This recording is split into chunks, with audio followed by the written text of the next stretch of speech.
Sopir angkot di Lebak gelar aksi mogok massal imbas kenaikan harga BBM. Protes kenaikan harga BBM.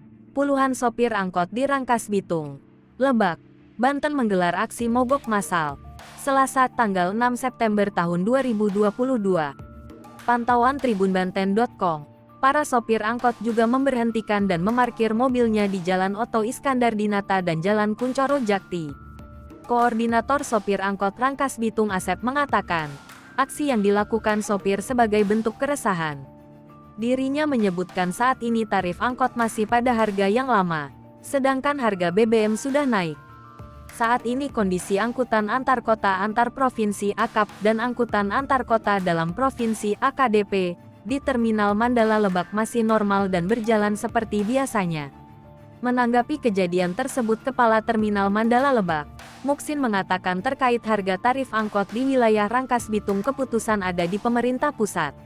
Dirinya menyampaikan terkait mogok tersebut memang hanya sesaat saja, untuk biasanya angkutan umum beroperasi normal. Saat ini untuk tarif angkutan umum seperti bus yang melayani rute Rangkas Bitung, Jakarta harganya Rp50.000, sedangkan untuk rute Rangkas Bitung, Bandung Rp150.000. Tidak ada perubahan. Muksin menambahkan terkait harga tersebut memang ada beberapa kriteria angkutan umum yang menetapkan harganya secara mandiri.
Hai pemirsa Sri Popo TV, jangan lupa komen, like, dan subscribe, serta tonton terus berita